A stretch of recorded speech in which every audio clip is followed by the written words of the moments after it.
Hey, that's not teal. That's not teal. Oh, we've had a bit of a visit from Robert Bosch, this Bosch impact driver. I borrowed this off a friend who said that it works most of the time and then it just cuts out.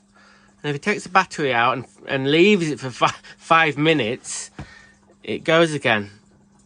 So we're going to take it to bits and see if we can have a look and see what's wrong with it. I've already got my little ideas.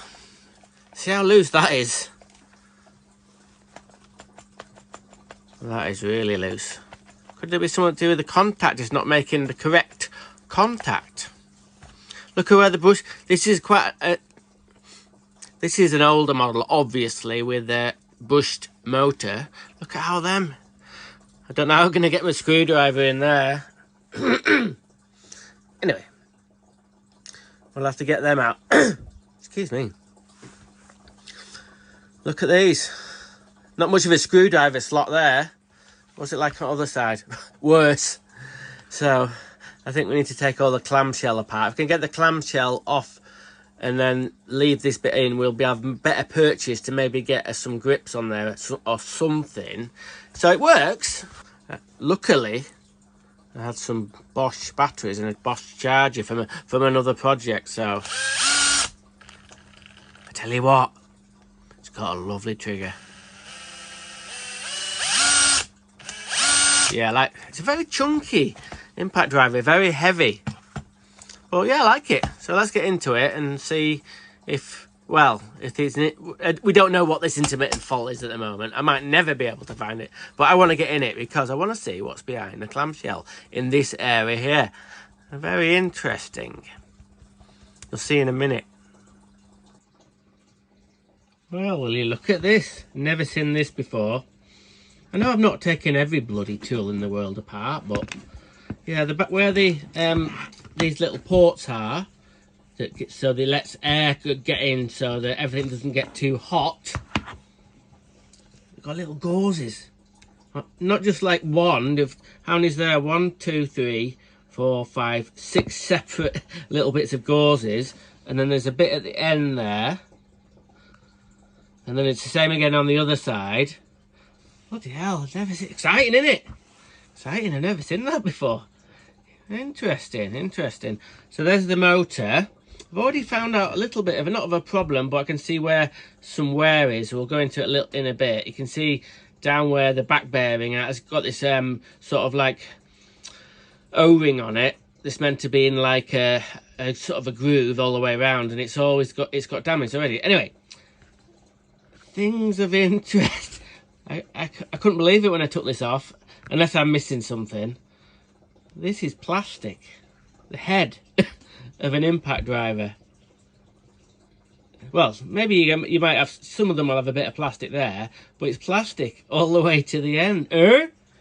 Well, they must know what they're doing. We're going to get into that. Bloody hell. Quite a decent switch. It's got another one of them ferret ring things on a drill. Anyway, and look at the bloody brain box. Look at this yellow thing there. There's a heat sink there. Hell fire, it looks complicated. Bloody hell. Needs a good clean. Right, back in a bit. Yeah, it's all plastic. Obviously glass fibre reinforced plastic, the whole thing. When it gets towards the bottom, where all the hammering is, where my fingers are there, it's very thick. It must be, goodness me, I don't know, nearly 20mm thick wall in there. It's quite I know I've still got the hammer or the anvil bit in it. I always get confused about which one's which. Oh, I'll get there one day, don't worry.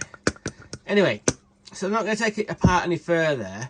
This top bit with the gearing in and the hammer or anvil at the bottom, that was sort of siliconed in. So I'll have to try. I think I might use some heat-proof silicone to get that back in and get it back together. Don't tell him I wasn't. I'm just supposed to be having a quick look at it, not taking the whole fucking thing apart. Anyway, it's quite interesting. I've checked the brushes, and they're absolutely fine. I should do it really, but I'll tell you anyway. The spring tension on there is amazing. So yeah, I'm going to give it a bit of a scrub up and put it back together. Still haven't really got to the bottom of why it kept on stopping. I've checked all the wires. I thought there might be some breaks in the wires, but no. At the moment, I don't know.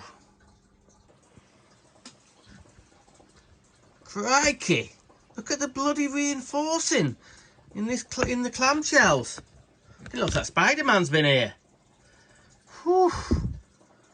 That is a lot. That is a chunky. That is a chunky. That is a chunky clamshell right there. Bloody hell! I'm quite impressed. Look how tiny the LED is. Bloody hell, I might as well not have bothered. It's absolutely minute. For all the technology and all the quality in this tool, you'd have thought they'd put a slightly bigger LED on, wouldn't you? Oh well. Let's do a little bit compare and contrast like YouTubers do. So this is the Makita. I'm not saying this is exactly the same, but the spin with no load, this one's 2,900 and this one's 2,800. So this bit here is all aluminium that holds all the hammer and the anvils. Similar sort of size, aren't they? I'm not going to get my bloody tape measure out. It's not one of them bloody videos. Anyway, I've got them both, the guts of it, side by side. This is the Makita one and this is the Bosch one. So as we know, the Makita one has got an aluminium sort of front end, we'll call it. And then the Bosch one has got a glass reinforced plastic one, and which is heavier. This one quite a bit. That's quite a bit heavier. I reckon they put so much sort of chunkiness in the plastic, it ended up weighing more than this. Anyway, I'm not gonna go into all the theory of why they did it, why they didn't do it. I don't know, but it's interesting. Anyway, so this bit on the Makita has got it's sort of shorter a little bit, and it's got a thicker spring than the Bosch. But the Bosch is a lot heavier in this middle bit here. And this bit here, I reckon, has to be sort of like quite chunky and strong to go in the end bit, which is plastic on the Bosch one. But the Makita one, it's got an aluminium one there. So that this bit here is sort of lighter. But that is that bit there is lighter than that bit. So it's all swings and roundabouts, I reckon. Obviously, Bosch know what they're doing, Makita know what they're doing. It's just a way of doing things, I reckon. So I better try and get the Bosch one back together, I think. Okay, I've got it all back together. I'm giving it a little bit of a scrub up. I've tested it a bit, but it seems absolutely fine to me.